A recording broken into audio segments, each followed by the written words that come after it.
नमस्कार, मैं हूं विकास भदौरिया। आज से हम आपके लिए नया शो लेकर आ रहे हैं। शो का नाम है न्यूज़ हेडक्वार्टर। देश के उन तमाम बड़े शहरों से सीधी खबरें जहां खबर बनती है। शुरुआत लोकसभा से। आज बांग्लादेश में अल्पसंख्यक हिंदू समुदाय पर हो रहे हमले की गूंज लोकसभा में सुनाई दी।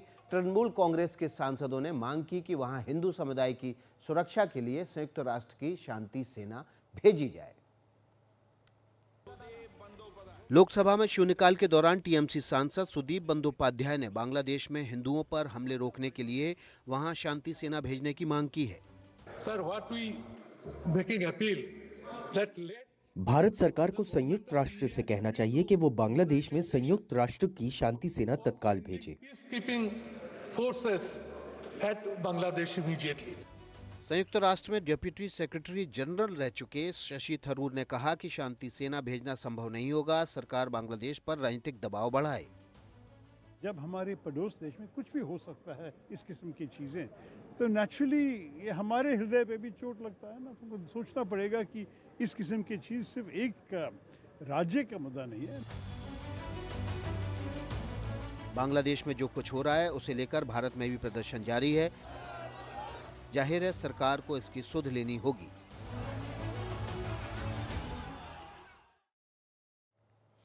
शिरोमणि अकाली दल के नेता सुखबीर सिंह बादल अकाल तख्त से सुनवाई की सजा के पालन पर आज से काम शुरू कर दिया। आज वो गले में तख्ती लटकाकर अमृतसर के स्वर्ण मंदिर पहुंचे।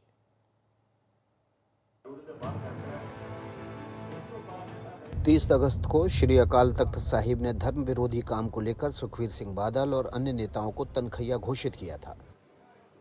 सुखबीर बादल ने सेवादारों के कपड़ों में स्वर्ण मंदिर के प्रवेश द्वार पर 1 घंटे ड्यूटी की। ये सजा उन्हें 2 दिनों के लिए दी गई है। इसके बाद 2 दिन श्री केशगढ़ साहिब, 2 दिन श्री दमदमा साहिब, तलवंडी साहिब, 2 दिन श्री मुक्तसर साहिब, 2 दिन श्री फतेहगढ़ साहिब में सेवादारों वाला चोला पहनकर ड्यूटी करेंगे। सुखबीर बादल को मिली इस सजा में 1 घंटा बाथरूम साफ करना, लंगर घर में जाकर जूठे बर्तन धोना, कीर्तन सुनना और श्री सुखमणि साहिब का पाठ करना भी शामिल है। श्री अकाल तख्त साहिब ने सुखबीर के पिता और पूर्व मुख्यमंत्री दिवंगत प्रकाश सिंह बादल को दिया फख्र कौम सम्मान भी वापस ले लिया है। ये सम्मान उन्हें दिसंबर 2011 में सिख धर्म की सेवाओं के लिए दिया गया था।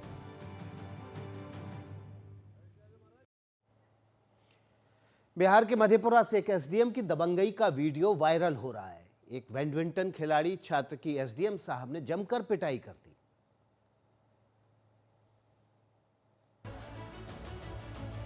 खिलाड़ी के गलत शॉट खेलने पर आग बबूला हुए SDM Shishir Kumar Mishra badminton court पर पिल पड़े।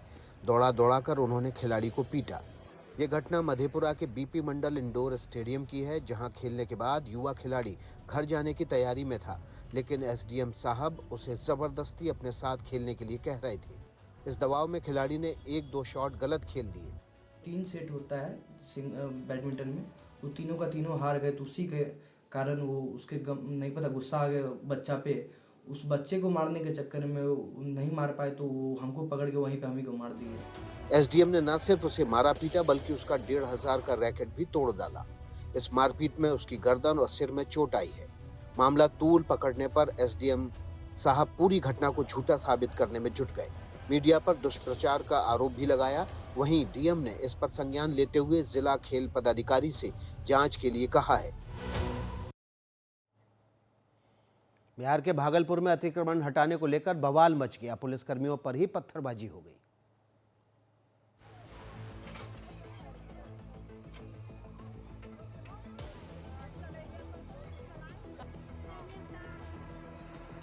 सरकारी जमीन पर अतिक्रमण हटाने पहुंची थी पुलिस। यहां लगी हनुमान जी की एक मूर्ति को भी हटाना था, लेकिन स्थानीय लोग इसका विरोध करने लगे, जिसके बाद आक्रोशित लोगों ने पत्थरबाजी शुरू कर दी। ये मामला भागलपुर के डी दरियापुर का है। स्थानीय लोगों का कहना है कि करीब 1 साल पहले उन्होंने यहाँ मंदिर स्थापित किया था। लगातार यहाँ पूजा पाठ चलती रहती है। इन लोगों का कहना है कि जमीन नहीं थी तो सरकारी जमीन पर मंदिर बनवाया था, लेकिन प्रशासन के सामने ये दलील नहीं चली। जब अतिक्रमण हटाने की कार्रवाई शुरू हुई तो लोगों ने पुलिस पर ही हमला कर दिया। हालात काबू में करने के लिए भारी मात्रा में सुरक्षा बल तैनात किया गया। थाने में अज्ञात लोगों के खिलाफ मामला दर्ज कराया गया है।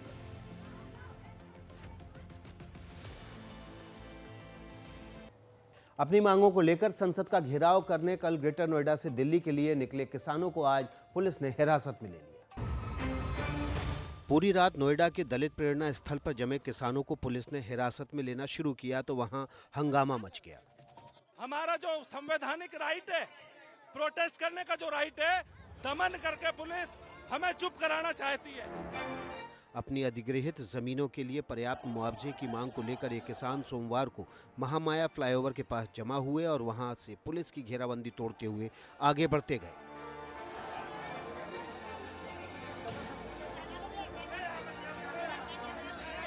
आखिर में दलित प्रेरणा स्थल पर उनका कारवां रुका। इन किसानों ने मांगे मानने के लिए 7 दिन का अल्टीमेटम दिया और कहा कि अगर मांगे नहीं मानी गई तो वो फिर से दिल्ली की ओर कूच करेंगे। मंगलवार सुबह किसानों ने हवन भी किया और कहा कि उम्मीद है कि इससे सरकार और प्रशासन उनकी मांगे मानने को तैयार हो जाएगी। लेकिन अब सरकार के एक्शन के बाद किसान क्या रणनीति अपनाते हैं, इस पर सबकी नजर रहेगी।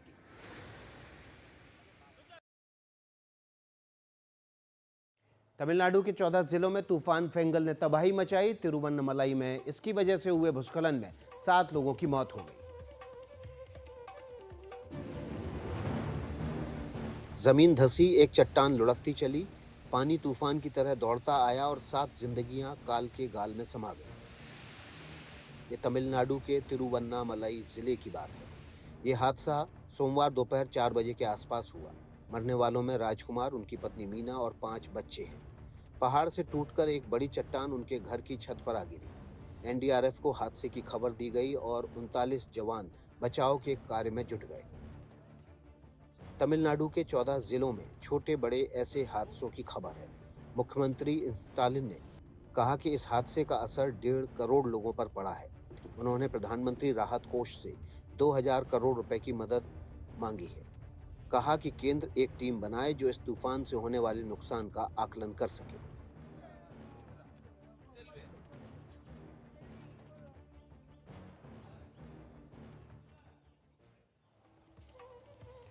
सड़क पर लापरवाही से गाड़ी चलाने की एक तस्वीर सूरत से आई है। यहां 2 बाइक की भिड़ंत का सीसीटीवी फुटेज वायरल हो रहा है।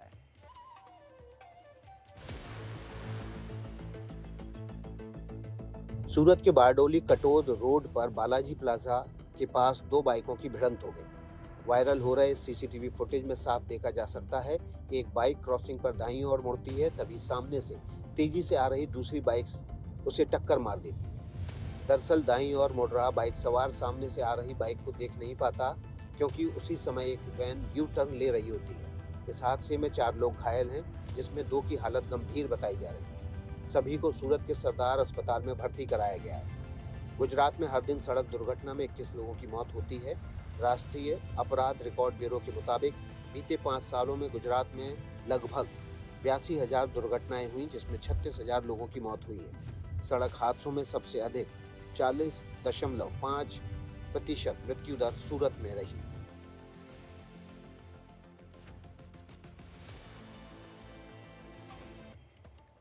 देश में सड़क हादसों में हर साल 1.5 लाख से ज्यादा लोगों की मौत हो जाती है, लेकिन तमाम सावधानियां बरतने की हिदायत के बावजूद हादसे रुकते नहीं हैं। आंध्र प्रदेश के मेडक में ऐसा ही खौफनाक हादसा हुआ है। मेडक के तुपरन शहर में नरसापुर चौराहे पर आगे जा रहे एक बाइक सवार को कतई अंदाजा नहीं रहा होगा कि ट्रक की क्षति में मौत उसके पीछे आ रही है। सड़क पर बहुत भीड़ नहीं थी, हादसे का कोई अंदेशा नहीं था, लेकिन एक बेकाबू ट्रक अचानक मुड़ा और उसने बाइक को बिल्कुल अपनी चपेट में ले लिया। बाइक ट्रक के नीचे चली गई और जब ट्रक पार हुआ तो बाइक में आग लग चुकी थी। लेकिन असली करिश्मा ये हुआ कि इसके बाद भी दशरथ नाम का बाइक सवार बच गया। बेशक वो गंभीर रूप से घायल हो गया है, उसे हादसे के फौरन बाद अस्पताल ले जाया गया। सड़क परिवहन मंत्रालय की सालाना रिपोर्ट बताती है कि भारत में साल 2022 में 4.5 लाख से ज़्यादा सड़क हादसे हुए, जिनमें 1,60,000 से ज़्यादा लोगों की मौत हुई है।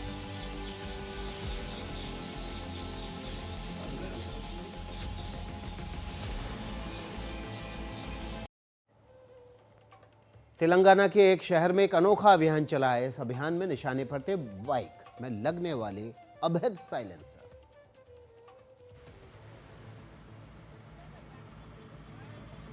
रोड रोलर चल रहा है और इसके नीचे दब रहे हैं साइलेंसर। तस्वीरें तेलंगाना के राजन्ना सिरसिला शहर से आई हैं। ये वो साइलेंसर हैं जो अक्सर लोग अपनी बाइकों में लगा लेते हैं। इनमें बेहद तेज आवाज़ होती है, जिससे साउंड पॉल्यूशन भी होता है और लोगों की दुश्वारी भी बढ़ती है। पुलिस ने ऐसे करीब 72 साइलेंसर और 3 सायरन जब्त की है। फिर उन्हें बीच चौराहे सड़क पर लिटा दिया। इसके ऊपर रोड रोलर चला दिया। रोड रोलर चला तो स्टील के बने साइलेंसर रोटी की तरह पिचकते चले गए। पुलिस का कहना है कि लोग मोटरसाइकिल में ओरिजिनल साइलेंसर हटवाकर इस तरह के साइलेंसर लगा लेते हैं। इनकी आवाज़ इतनी तेज़ होती है कि लोगों की सेहत खराब हो जाए। पुलिस ने वार्निंग दी है कि इस तरह के तेज़ आवाज़ वाले साइलेंसर इस्तेमाल करते जो भी पकड़ा जाएगा उस पर कानूनी कार्रवाई की जाएगी।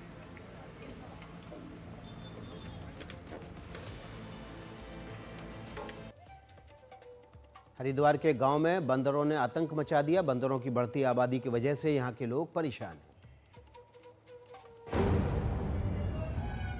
ये बंदर हर जगह उत्पात मचाते हैं। स्कूलों में बच्चों का पढ़ना मुश्किल हो गया है। स्कूल की छत हो या मैदान, बंदर उछलते कूदते रहते हैं। टीचर बच्चों को पढ़ाने के साथ हाथ में छड़ी रखती है ताकि बंदरों को भगा सके। खेती को ये नुकसान कर रहे हैं। घरों में जो राशन रखा है, टंकी का ढक्कन उगाड़ उगाड़ के भी राशन खा जाए तो। हरिद्वार के लाहड़पुर गांव के लोगों की नाक में दम हो गया है। घरों से लेकर खेतों तक बंदरों की आबादी उत्पात मचाती रहती है। लगातार बढ़ती शिकायतों से वन विभाग के कर्मचारी भी परेशान हैं। मेरा खुद घर जो है वो जंगल के किनारे है। बंदरों का आतंक इतनी बड़ी तादाद में है कि उसको फेस करना बड़ा मुश्किल काम है। ओपन सामान को लेके आप घर तक नहीं पहुंच सकते, आपका बंदरों से सामना होना तय है। गांव के पास चिड़ियाघर नाम की जानवरों के लिए एक रेस्क्यू फैसिलिटी है। यहाँ बंदरों की नसबंदी का एक केंद्र भी है, लेकिन इसके बावजूद बंदरों की आबादी पर रोक नहीं लग पा रही। बिहार में चल रहे जमीन सर्वे पर अब सरकार ने लोगों को बड़ी राहत दी है। दावे और उनके सत्यापन की समय सीमा बढ़ा दी गई है। बिहार में जमीन सर्वे की अवधि 6 महीने बढ़ा दी गई है। रैयती के दावे के लिए अब 60 दिन मिलेंगे और दावे के निपटारे के लिए भी 60 दिन का प्रावधान है। मंगलवार को बिहार कैबिनेट की बैठक में ये फैसला लिया गया है। ये जो हमारे राज्य में जो बंदोबस्ती चल रही है, बिहार राज्य विशेष सर्वेक्षण एवं बंदोबस्ती संशोधन नियमावली 2024, इसकी स्वीकृति दी गई थी। इसमें जो बंदोबस्ती के जो डेडलाइन डेट्स थे, जिस कारण से लोगों को समस्या हो रही थी, उसमें परिवर्तन किए गए हैं ताकि लोगों को सहूलियत हो। इसी साल अगस्त में ये सर्वे शुरू हुआ था। इसे अगस्त 2025 तक पूरा कर लेने की बात कही गई थी। सर्वे में आ रही मुश्किलों को, लोगों की शिकायत दूर करने की सरकार ने कई कोशिशें की। अब उसने दावे के लिए दी जाने वाली अवधि भी बढ़ा दी है। नज़र शायद 2025 के विधानसभा चुनावों पर है, लेकिन बेशक इससे लोगों को राहत मिलेगी।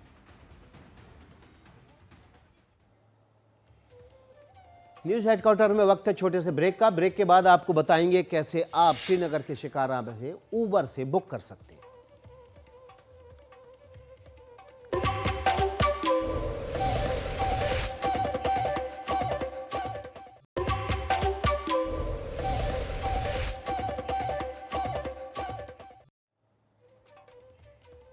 न्यूज हेडक्वार्टर में आपका एक बार फिर से स्वागत है। अगर आप कश्मीर घूमने जा रहे हैं और डल झील में शिकारा की सवारी करना चाहते हैं तो इसे ऑनलाइन भी बुक कर सकते हैं। अब उबर ने इसके लिए अपनी सर्विस लॉन्च की है। शिकारा पर डल झील नहीं देखी तो क्या देखी? ऑनलाइन बुकिंग सेवा शुरू होने से शिकारा चलाने वाले खुश हैं। हालांकि उबर ने ये सेवा सीमित समय के लिए लॉन्च की है, लेकिन इससे सर्दियों की छुट्टियों में श्रीनगर जाने वाले सैलानियों को काफी मदद मिलेगी। उबर शिकारा की सवारी 12 घंटे से 15 दिन पहले तक बुक की जा सकती है। साथ ही उबर शिकारा चलाने वालों से कोई शुल्क नहीं लेगा। सारी कमाई शिकारा चलाने वालों को ही मिलेगी। पर्यटन विभाग के मुताबिक इस साल 1 जनवरी से 30 नवंबर के बीच 2 करोड़ 80 लाख सैलानी कश्मीर घाटी का दौरा कर चुके हैं। ये पहली बार कश्मीर में हो रहा है। जो गवर्नमेंट रेट होगा वही पैसा उसको देना है।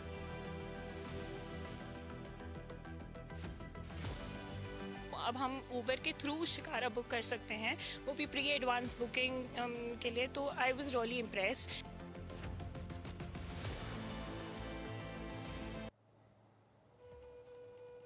न्यूज हेडक्वार्टर में मेरे साथ इतना ही। आगे देखिए मेरे साथ महाराष्ट्र का महा फॉर्मूला 7:27 पर।